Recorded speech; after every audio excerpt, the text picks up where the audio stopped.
Queridos hermanos, iniciamos la lección divina de este día viernes 12 de enero, viernes de la primera semana del tiempo ordinario.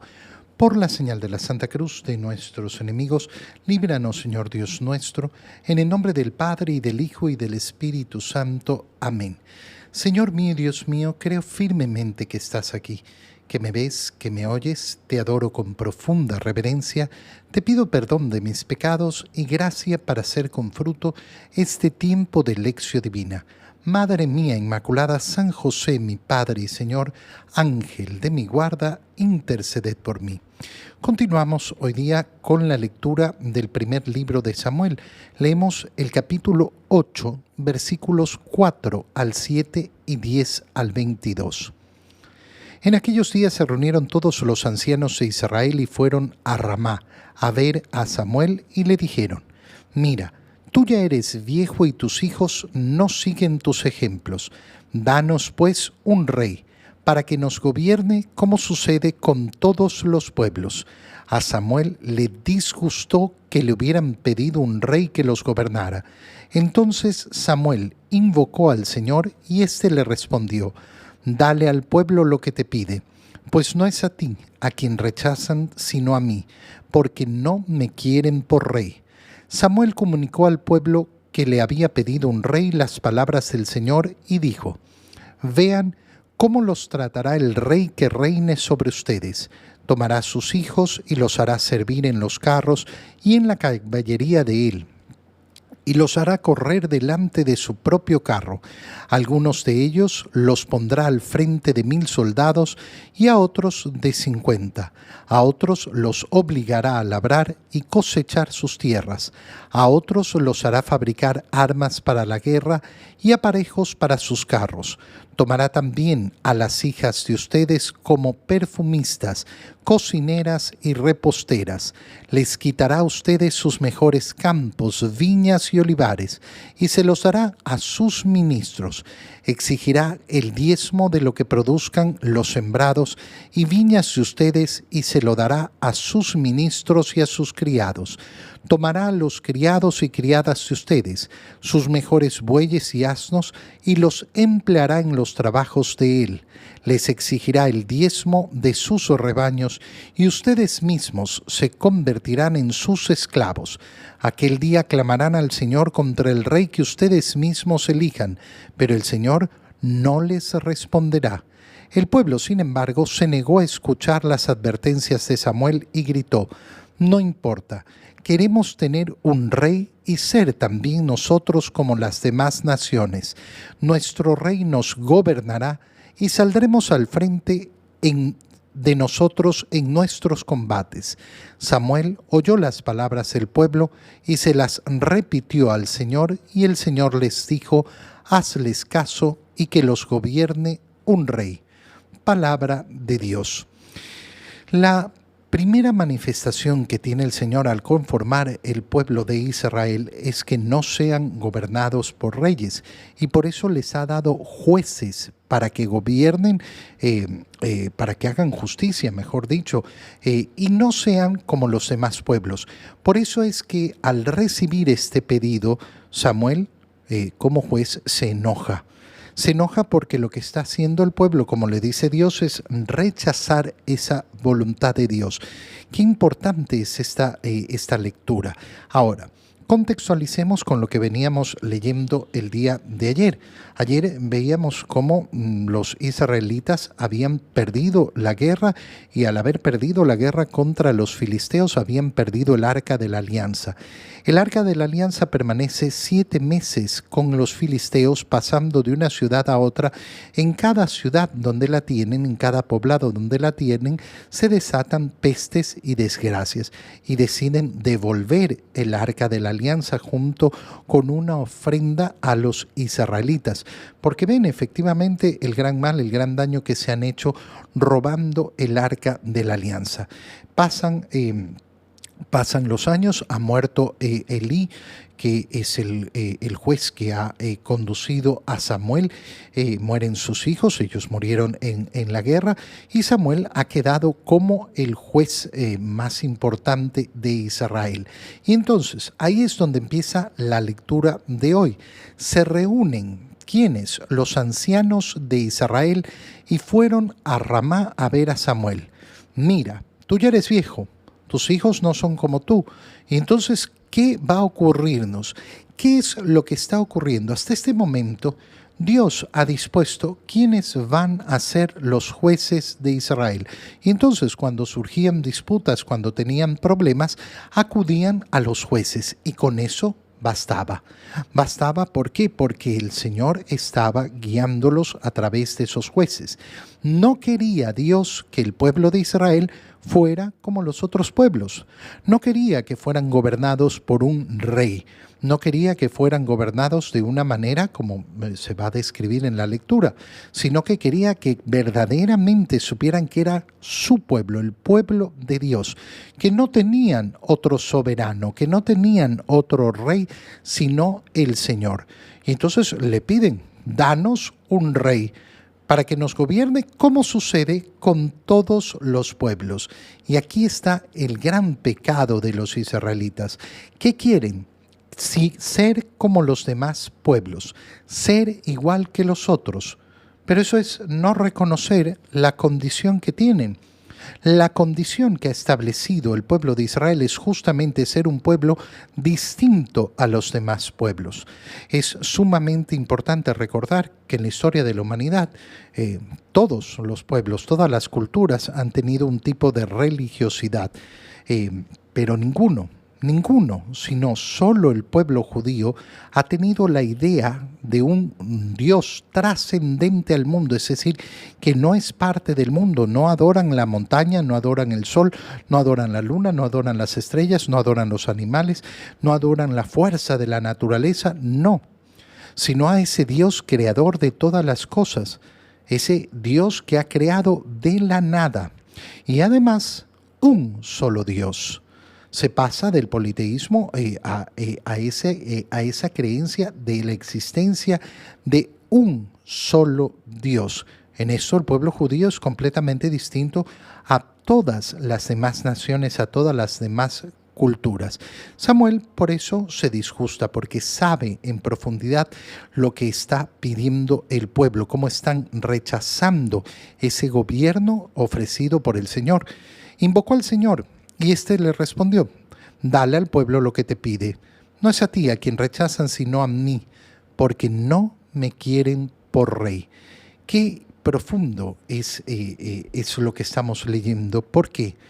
Porque nosotros vemos efectivamente cómo los sufrimientos del pueblo están siempre ligados a esos malos gobiernos, cómo vivimos efectivamente en esas condiciones tan malas. ¿Por qué? Porque se suceden malos gobiernos tras malos gobiernos, y siempre vemos la esperanza de que va a llegar el gran Salvador que va a cambiar la situación de los países. Y no sucede porque no existe un gran Salvador que vaya a solucionar todos los problemas de la humanidad. Ahora, también es hermoso ver la profundidad de la libertad que ofrece Dios. ¿Quieren tener un rey? Ténganlo. ¿Quieren que los gobiernen como los gobiernan las demás naciones? Ténganlo. ¿Qué está diciendo en el fondo el Señor? Si ustedes tienen la libertad de organizar cómo quieren realizar su vida comunitaria, ustedes tienen la libertad de organizar un sistema democrático, de organizar un sistema jerárquico o monárquico. Ustedes tienen la libertad de organizar su vida pública. Cuando nosotros escuchamos a una persona que dice, pero ¿cómo Dios permite esto? Dios nos ha dado la libertad para organizar nuestras sociedades. Dios respeta la libertad. Samuel comunica lo que va a suceder, y son cosas terribles las que les dice. Ese rey que ustedes piden tomará a sus hijos y los hará servir en sus carros, en la caballería de él, los hará correr delante de su propio carro, es decir, será superior a los demás. Algunos de ellos los pondrá al frente de 1000 soldados. Tomará todo lo suyo, tomará el diezmo, tomará también a sus hijas para que les sirvan. Les quitará sus mejores campos y viñas, exigirá el diezmo de sus sembrados, también de sus ganados. Es decir, la escena que está presentando Samuel es una escena terrible, verdaderamente terrible.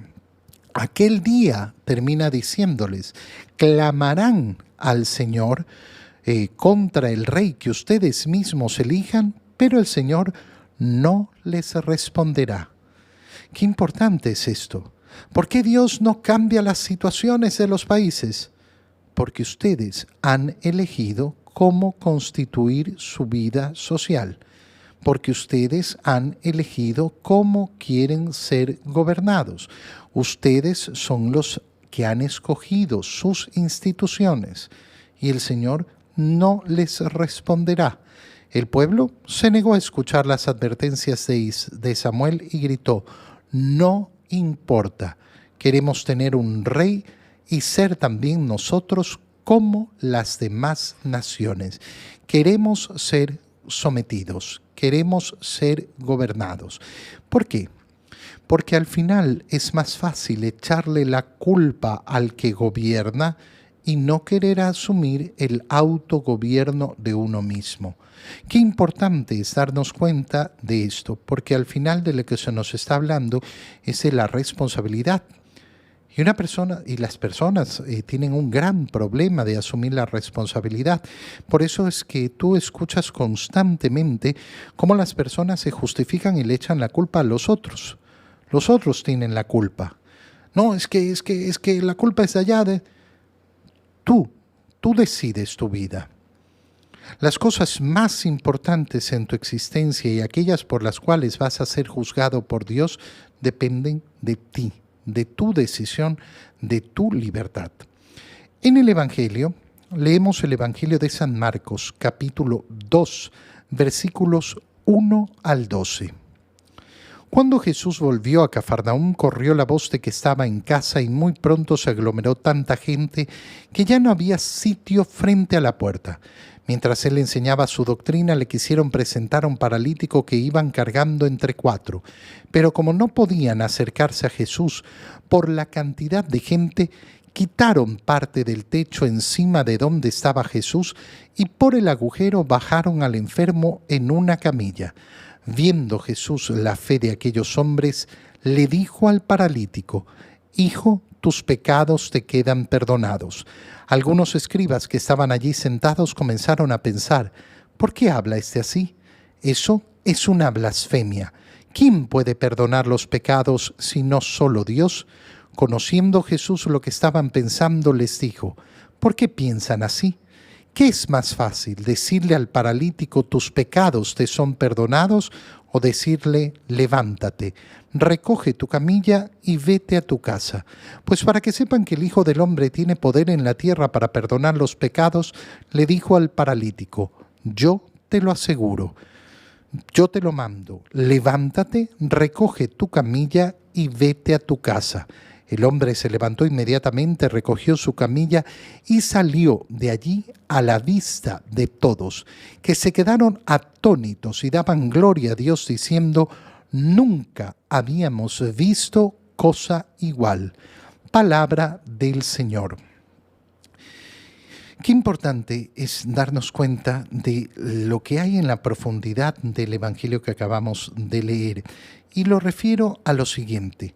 A mí me ha tocado conocer personas que, por ejemplo, van a misa, comulgan, pero nunca se confiesan. Nunca se confiesan.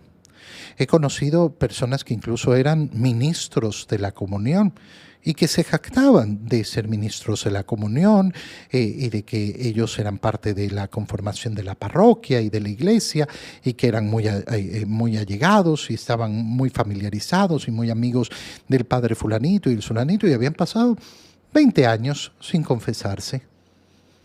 ¿Qué pasa ahí? ¿Qué ocurre en ese corazón?